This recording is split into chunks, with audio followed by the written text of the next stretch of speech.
Salut tout le monde, j'espère que vous allez bien. Je sais pas pourquoi je fais ça à chaque fois, faut que je me calme. Je m'énerve contre moi-même. J'espère que vous allez bien. Aujourd'hui, on se retrouve pour une nouvelle vidéo dans laquelle je vais vous parler collection Harry Potter. Et je vais essayer de parler un peu moins vite pour éviter de bouffer mes mots. J'adore vous faire ce genre de vidéos parce que pour moi les collections c'est...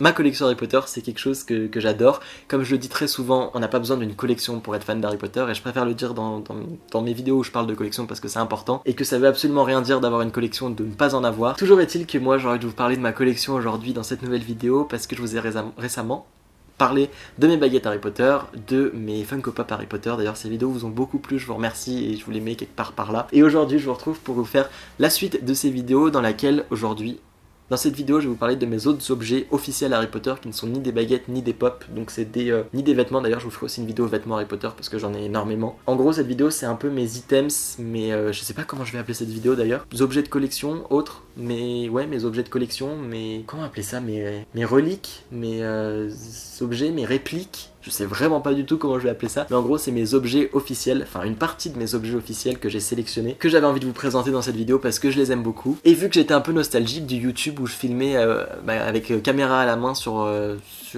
chez moi, enfin dans mon autre chez moi, et bah cette vidéo va être à moitié filmée, enfin...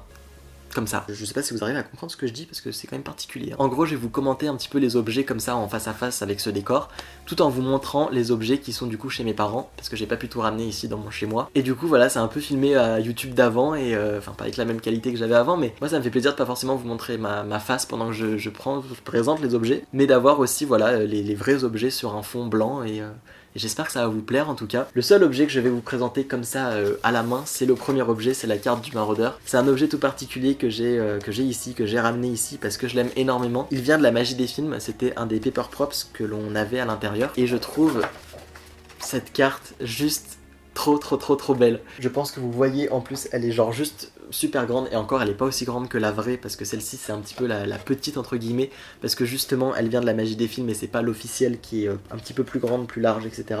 D'ailleurs ça ne s'ouvre pas pardon sur celle-ci, mais j'adore cet objet et en plus il vient d'un livre que j'adore qui est en anglais. Mais là je vous ai pas présenté tous les objets officiels que j'ai, mais si vous voulez une autre partie de cette vidéo dites-le moi aussi dans les commentaires. Et voilà, la carte du maraudeur c'est vraiment un très gros coup de cœur pour moi. Et voilà, même si c'est pas celle-ci l'officielle, j'ai quand même une attache toute particulière et tous les détails assez monstrueux en fait qu'elle renferme. Et elle est tellement visible dans les films, tellement décrite également dans les livres, que je trouve qu'on est carrément immergé en fait dans l'univers d'Harry Potter lorsqu'on l'a. Et je l'aime beaucoup et elle est entreposée de façon ouverte chez moi. Écoutez, voici du coup pour ce premier objet. Ensuite je vais commencer par vous parler de ce marque-page que je trouve juste trop beau, qui est un marque-page aux couleurs de ma maison du coup de Serpentard et que j'ai eu en fait quand je suis allé à Édimbourg. Je me suis pris ce petit souvenir d'Édimbourg quand j'y suis allé en décembre 2017, oui c'est ça 2017, il y a un petit peu plus d'un an, et je le trouve juste trop beau. En plus il a des détails juste dingues et on sent qu'il est très qualitatif en fait parce que le sommet est en, je sais pas si c'est du fer, enfin c'est pas non plus une matière qui doit coûter très cher, mais c'est pas du plastique en haut qu'ils ont peint, c'est je sais pas du tout en fait quelle matière, c'est peut-être du métal, je suis pas très renseigné niveau matériaux, mais en tout cas c'est une matière on sent voilà, qui est un petit peu forte quand même, qui est pas juste du plastoc, et je le trouve juste trop beau et je le laisse souvent dans son emballage parce que je trouve aussi que le packaging est assez joli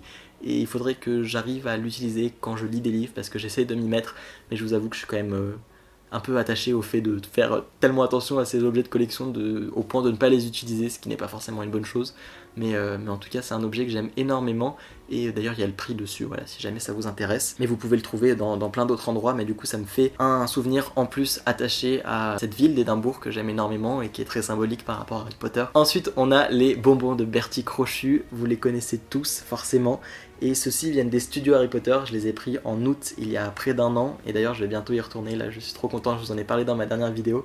J'y retourne en avril et c'est sûr que je vais en reprendre parce que c'est juste mythique en fait les bonbons Harry Potter, et il me semble que ceux-ci sont à un peu moins de 9 €, ça doit être 8,99 €, je me trompe des fois avec les chocos grenouilles mais il me semble que c'est moins de 10 pounds. Et ils sont juste trop cool, et ceux-ci par exemple je vais pas les manger, je vais pas les goûter parce que enfin en tout cas cette boîte-ci je la garde vraiment en boîte de collection fermée parce que voilà, pour moi c'est très symbolique et dans une collection c'est trop important d'avoir des objets aussi jolis, et je trouve que la décoration est méga belle, et ouais c'est des objets que j'aime beaucoup, et des bonbons qui ont aussi une symbolique qui, dès qu'on les voit, on pense tout de suite à Harry Potter et on sait que ça appartient à cet univers et je trouve ça génial et voilà, j'ai pas grand chose d'autre à dire mis à part que ils sont pas tous hyper bons. Ah si d'ailleurs, un petit débat là-dessus quand même, je trouve que c'est pas si horrible que ça. Bon ok, il y en a qui sont vraiment dégueux, mais il y en a qui ont l'air dégueux et qui au final, bah franchement ça va, enfin c'est pas non plus une horreur à se rouler par terre et à vomir au milieu de la pièce, mais par contre c'est vrai qu'il y en a qui sont vraiment dégueux. On continue avec un autre achat des studios, et d'ailleurs 2 autres achats des studios, parce que bon, on est un peu dans les gourmandises, qui sont des peppermint, donc des grenouilles à la menthe, des crapauds à la menthe, et en plus c'est du chocolat noir, et ça je vous avoue que je pense que je vais en reprendre également au studio pour pouvoir les goûter, parce que ceux-ci je les ai gardés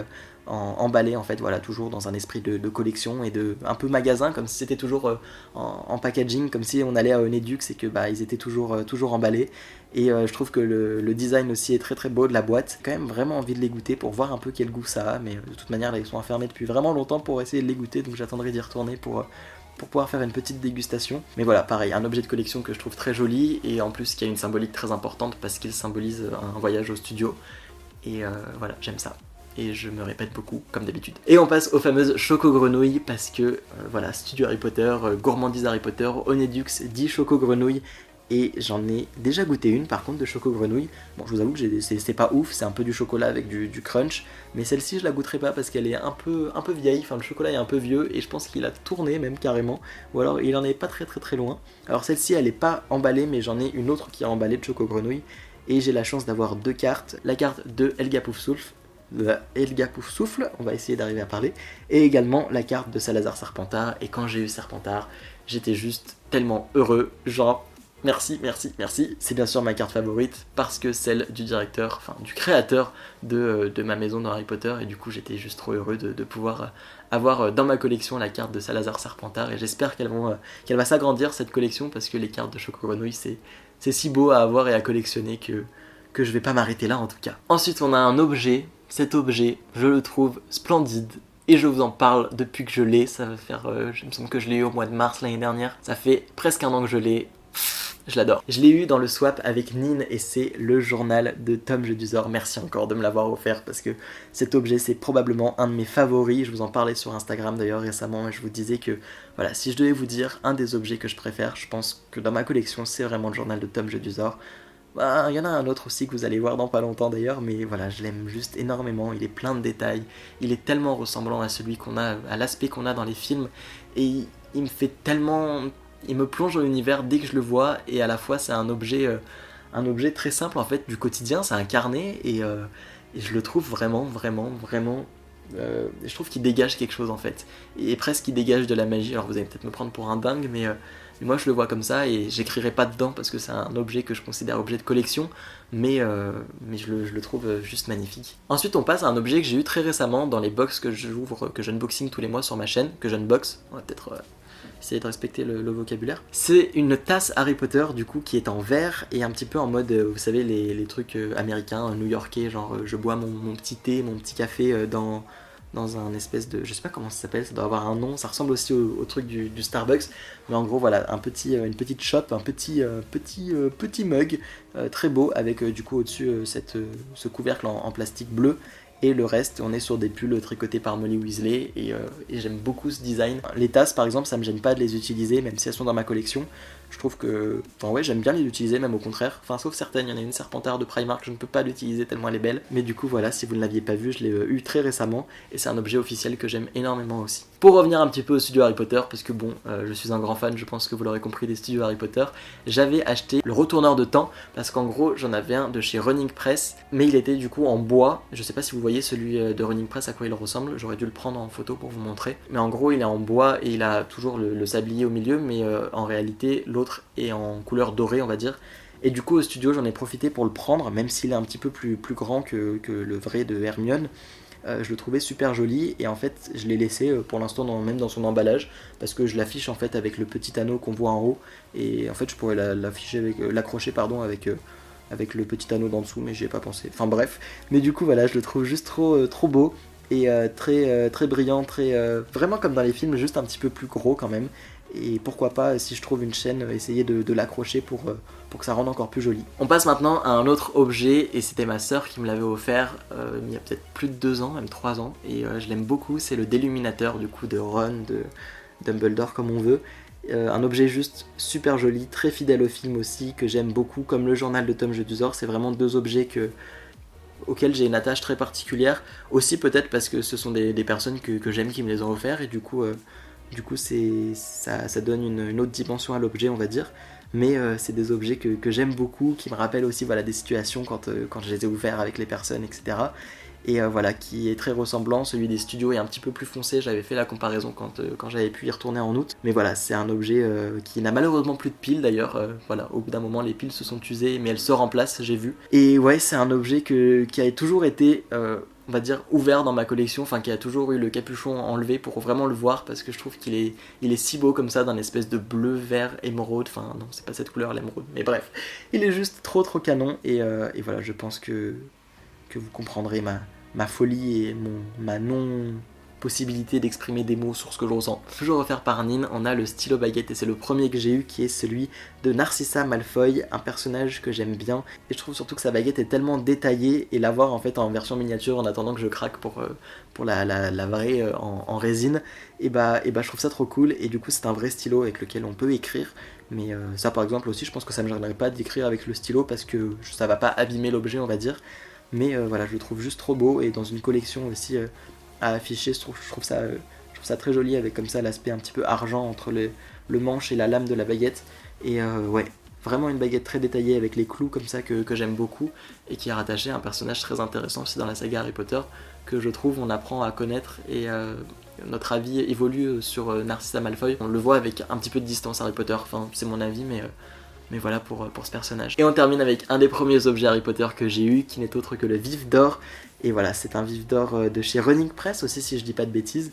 Et avec son petit socle en bois comme ça, et ses ailes. Et malgré tout, même malgré le nouveau vif d'or Harry Potter qui est sorti récemment et qui vole, etc., je trouve que c'est un des plus réalistes et un des plus fidèles, celui-ci, avec les ailes comme ça qui sont brillantes un petit peu en miroir, et qui est vraiment beau sur son socle comme ça. Bon, alors le socle en bois fait peut-être un petit peu plus cheap par rapport au reste, mais je trouve que c'est un des objets qui est Running Press, et qui à l'époque coûtait moins de 10 € si je dis pas de bêtises. Et franchement pour ce prix là, et ben moi je trouve que cet objet est assez dingue, et c'est un vrai coup de cœur, et c'est pour ça qu'il est dans cette vidéo. Enfin, comme tous ceux qui sont dans cette vidéo, je les aime tous. Voilà pour cette vidéo, j'espère qu'elle vous aura plu un petit peu à l'ancienne comme ça. N'hésitez pas à me dire vos réactions dans les commentaires, et aussi tout simplement à me dire si vous voulez une partie 2 avec d'autres objets officiels Harry Potter que j'ai et que je pourrais et que j'aimerais vous présenter. Merci infiniment de me suivre, on se retrouve très vite pour une prochaine vidéo, parce qu'il n'y a plus forcément de rythme comme je vous l'ai dit très récemment.